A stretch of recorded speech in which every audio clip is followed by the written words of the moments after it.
What do you like if you're a tech guy now? What do you? Yeah, what's the next thing? What's left? Yeah, what is left? I've thought about that. I don't. Yeah, what is left? I really don't know. It's just like apps for. I think once they legalize prostitution, that's coming. That'll be good. That'll be coming. There'll be coming. Gold rush. I want to go on a Grubhub and just pick a dick. Yeah, right. And then just go, you know? I think that's going to be the next That'll thing. be the next thing. That'll be the next thing. I bet you they have it already ready. They're just waiting for like a law to get passed, and then they just drop the hammer of their Rogan idea. made a good point. He's like, there's all these incels. Legalize prostitution. Right. Just legalize prostitution. Just cut out the shootings. Eventually,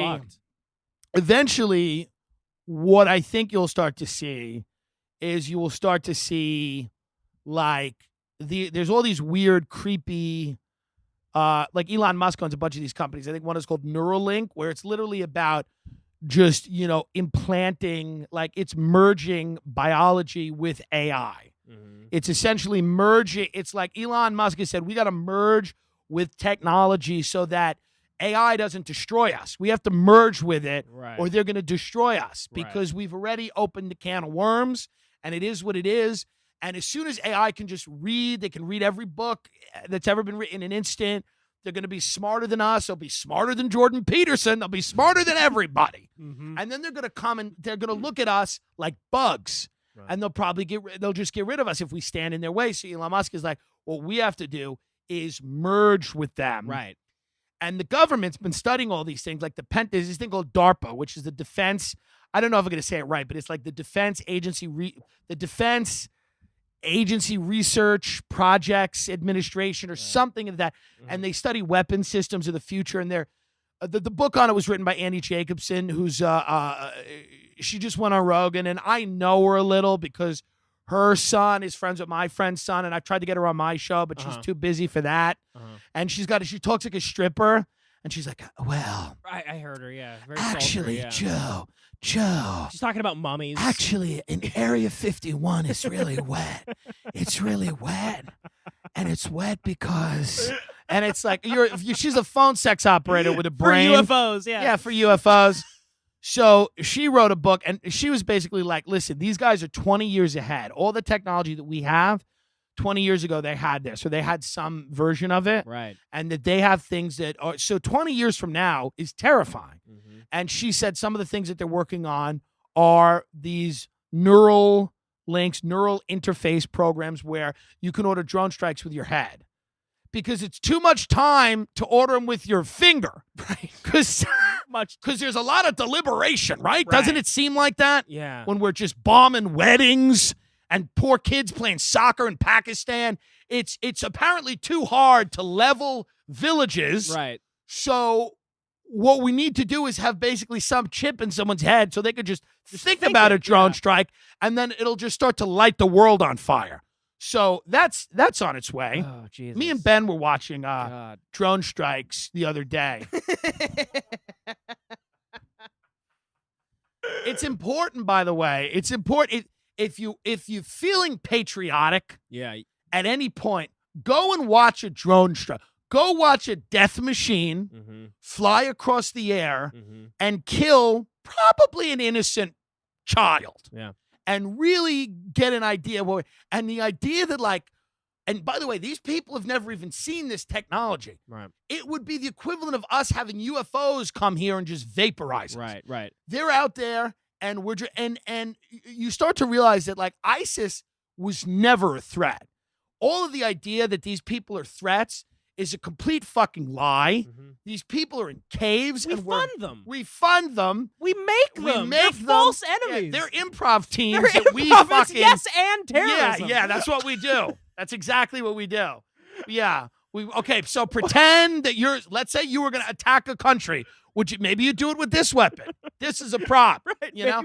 It's that old Bill Hicks joke. You know, you give the guy, it's like that Jack Palance in the movie Shane. Right. You give the guy a gun and you're like, look at him. He had a gun. Yeah. But it's like you watch those drone strikes and you say to yourself, it's hard to take any politician seriously that gets on TV and starts talking about ISIS or any of these. You could just vaporize. I know.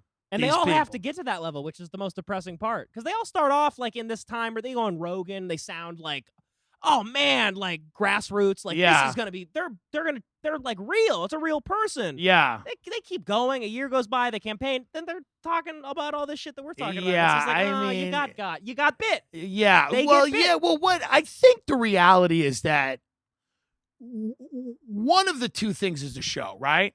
So it's either Obama coming out before he gets into office saying, I think that we've gone a little too far in Iraq, Right. which is what needed to happen. Nobody would have won if a guy was like, listen, the problem is we need more. Right. At that point, the country was like, wait, hold on. Wait a minute. You needed a guy who was cerebral and articulate to go out there and go, yeah, there's limits to what the American military could do. So then what they did was just quietly drone strike people. And then he, went on Ellen and danced. So all these idiot blue check marks out here were like, yes, Queen. They were like, oh, he's great. And so you say to yourself, you're like, well, which is the real guy? Right. And then it's more complicated than that, I'm sure. And I'm sure it's not as easy. And I'm sure when you get in there, the CIA, all these people, because I've read books and I've had people on the show, they start telling you all the things that you need to do. Right. Because because they basically go in there and go, the presidential daily briefing, the threat assessment, which Trump, by the way, was like, I don't need it. Right. Yeah, Thanks. Keep moving. But that is really to just go in there and terrify who's ever the president. They just terrify him. Yeah. And they go, we heard that a guy was going to blow up the Sears Tower just because some raving lunatic, some open micer in Beirut is running around talking nonsense. And they present it to the president like it's an actionable piece of information. Right. Where they're like, well, any day now, so you just better authorize whatever the fuck we have to do.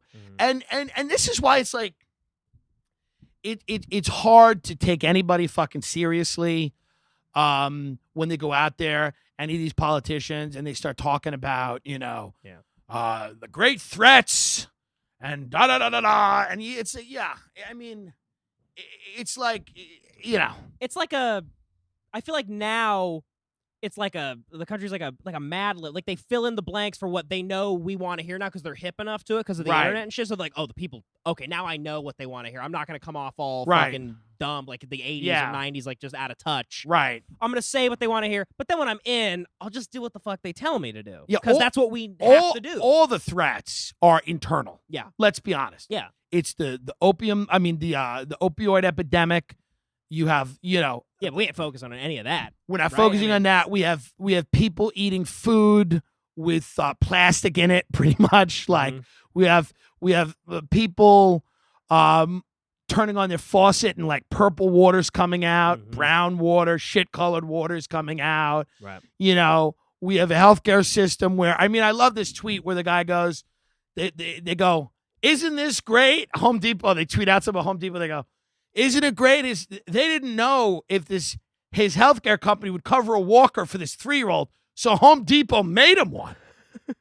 Home Depot went and got some scraps from the parking lot and made a walker for this 3-year-old because his parents talked to the healthcare company, and the healthcare company's like, well, I don't know. We got to figure this out, but why don't you carry him? So